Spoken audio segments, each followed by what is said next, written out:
Hi guys, I'm Kasia. Welcome to the channel and welcome as always to our coffee times to discuss movies and horror. And I'm here to talk to you about Scream 6.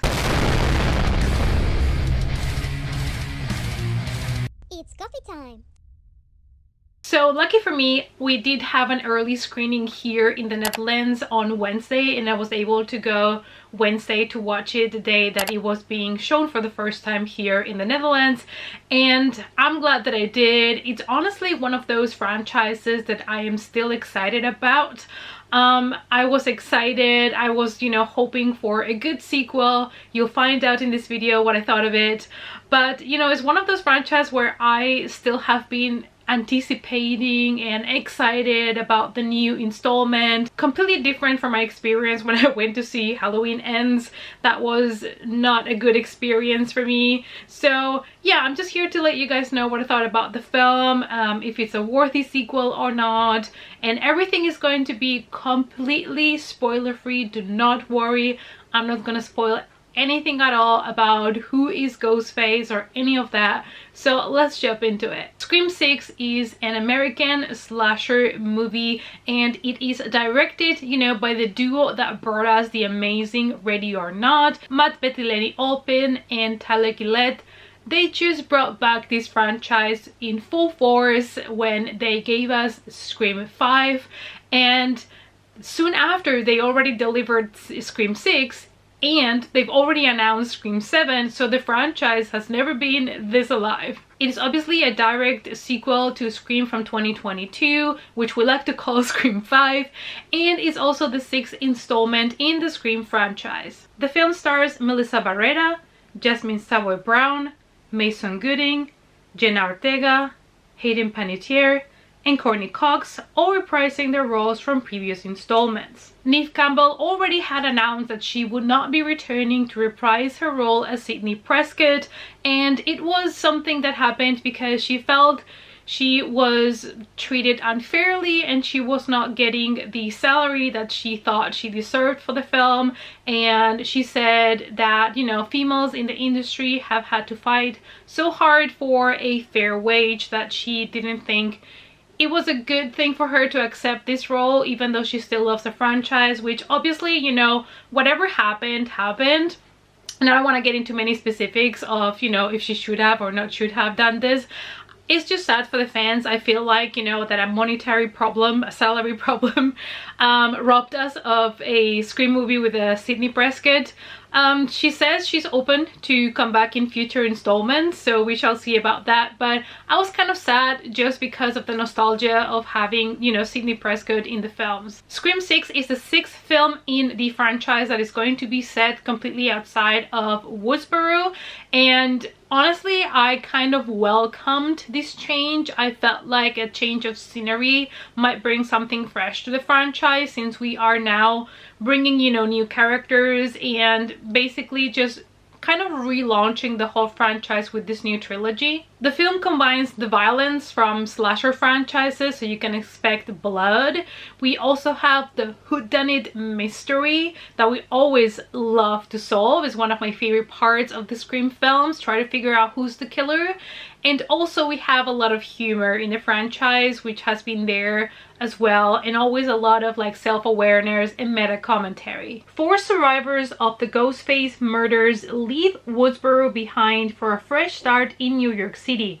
However, they soon find themselves in a fight for their lives when a new killer embarks on a bloody rampage. Part of what made Scream 5 successful was that they were able to keep elements from the franchise, from the older films, and they brought us new characters in the story, and they kind of set up the story in a way that the franchise didn't need specifically only the final girl to survive for the franchise to be able to move forward. So basically our story could continue without the final girl, and that is something that not all franchises have been able to accomplish. And they know, and they did the same with Scream 6, they know that bringing back some of the characters from the past keeps the franchise alive and obviously the fans happy. And so Courtney Cox comes back to reprise her role as Gale Weathers.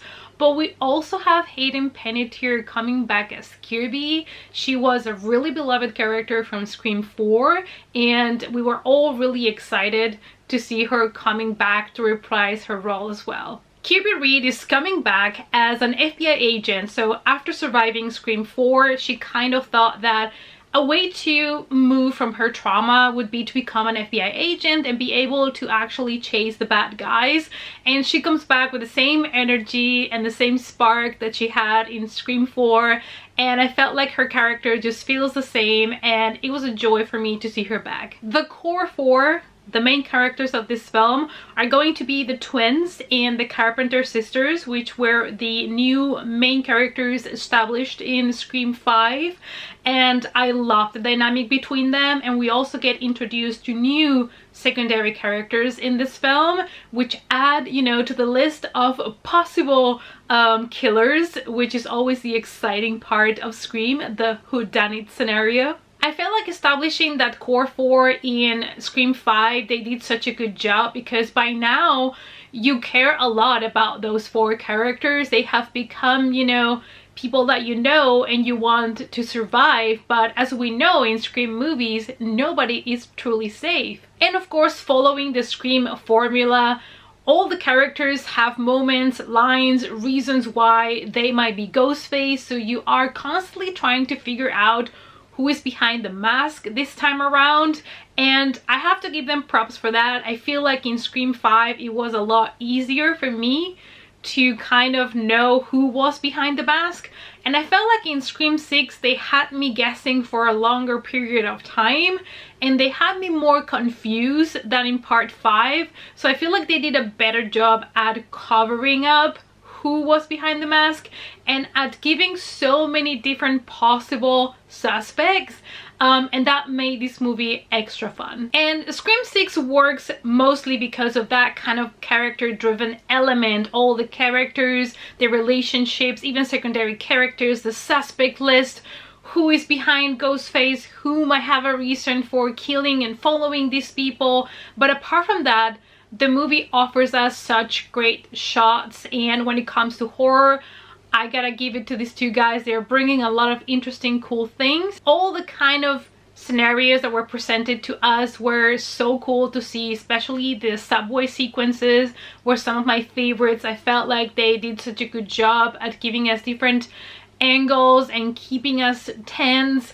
There's also the apartment from the Carpenter sisters that offers a lot of claustrophobic moments, and there is also a room with different kind of trophies that we're gonna explore, and it looks absolutely amazing. I just felt like when it comes to the cinematography, they did a really good job. Brett Jutkiewicz did such a good job with the cinematography, and you do get all the New York vibes, even if the film was, fun fact, not shot there, but was shot actually in Montreal. Now let's talk about the horror and establishing the horror for Scream 6. I feel like this one, even more than Scream 5, did bring a lot of meta into the movie. There's so many Easter eggs in this one, especially a lot of references not just to other horror movies but also to the Scream franchise. They really go all out with this one, and this could have been, you know, something annoying if it wouldn't be a Scream movie, but because it is a Scream movie, they work really well, and they're just a fun time to hear, to, you know, figure out all of these Easter eggs and see all of these different things from the franchise. For me as a fan, I had such a blast, and you can see many of those references already in the trailer. I think the trailer did a good job at giving us exactly just little amounts of what we needed, and especially when you see the subway sequence on the trailer that I feel is the one that everybody has seen, you can see people dressed up for Halloween with different costumes, and all of the horror movie references. Everybody was trying to figure out who everybody was, and I just love that so much. It was a lot of fun to see. I feel like they did such a good job at not really like poking fun in a disrespectful way to the tropes of horror. I feel like they're doing it in a way that is very respectful for the franchise and for other horror movies and other horror creators like Wes Craven, who was the creator of the franchise. I feel like they are still paying a lot of respect to him and to his ideas and everything that he poured into the beginning of this franchise. And similar to Scream 5, we have Mindy back in Scream 6 to give us a speech, a monologue about things that you need to be aware of in horror movies and tropes and things you are always expecting to happen, which was a lot of fun to see because, I don't know, if you're a horror fan, I feel like those sequences are always a lot of fun. Nobody can top Randy. Nobody can. But his legacy is being carried on. And I feel like it would be a disservice for me, to address the opening scene in a Scream movie. So let's quickly address that. So the opening scene for this Scream movie, I thought it was genius. It was fantastic. It does have the typical phone call that we expect from an opening scene from Scream, but they gave it such a good twist. It was refreshing and I had a lot of fun with the opening sequence. I think it's probably one of my favorites now, thinking about it, because it's quite iconic and it was pretty brutal, to be honest. And I loved it. When it comes to, creating tension and atmosphere, I felt like my favorite part was when they were in the subway. I felt like they did such a good job at, creating expectation in the audience, not knowing where the real Ghostface was, when he was going to attack, who he was going to target. I felt like they did such a good job there, and I have to praise them for that. That was one of my favorite moments. And all in all, in Scream 6, I feel like Ghostface is a lot more brutal. The kills are a lot more intense. Ghostface goes all out, like people are getting stabbed everywhere. The stabs are very intense, but there is a lot more than just stabbing in the film. And I felt like when it comes to the kills and the horror, they brought us so many different type of scenarios and things. That's what I like to see in a movie. I don't like to see all of the kills being exactly the same and, get boring. Like, they just kept doing things that were fun and interesting, and they went back to the just classic stabbing.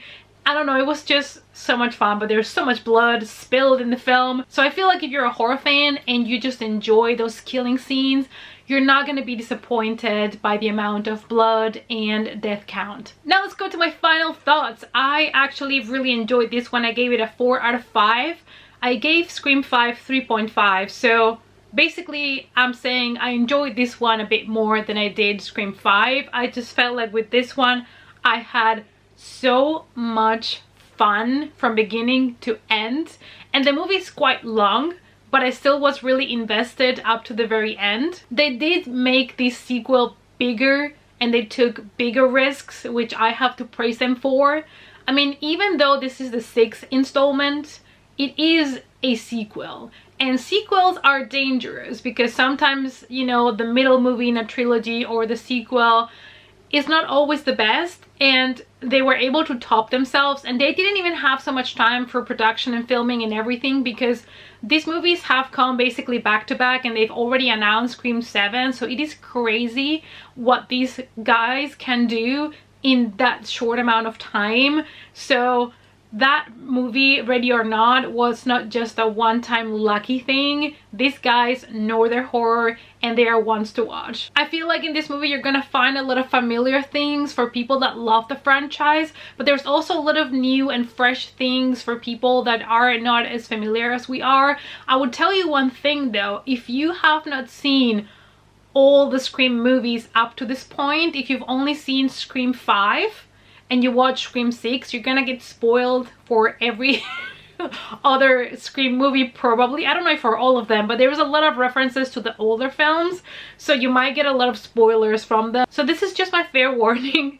If you have not seen all the Scream movies and you go to watch Scream 6, possibly you're gonna get a lot of things spoiled from the previous film. So just putting it out there in case you guys didn't know or nobody mentioned it, because I feel like it's important, because I was in the cinema and I'm like, if these people have not seen the other films, they're getting a lot of stuff spoiled. So just because there are so many Easter eggs and things from the previous Scream movies, I feel like, I should give us a fair warning. Okay, Alright guys, so this was my spoiler-free review of Scream 6. Let me know down below, do you also love the franchise as much as I do? Were you able to already watch Scream 6? What you thought of it? What is your favorite Scream movie? Let me know in the comments down below. Let's talk about it. I did do a ranking video last year of all the Scream movies if you want to check it out. But I'm pretty pleased with Scream 6. I really had a good time, so I do recommend you guys to go to the cinema and watch it. It was just such a fun time to be a horror fan, to be honest. Thank you guys as always so much for watching, and I hope to see you all as always in our next coffee time. Bye!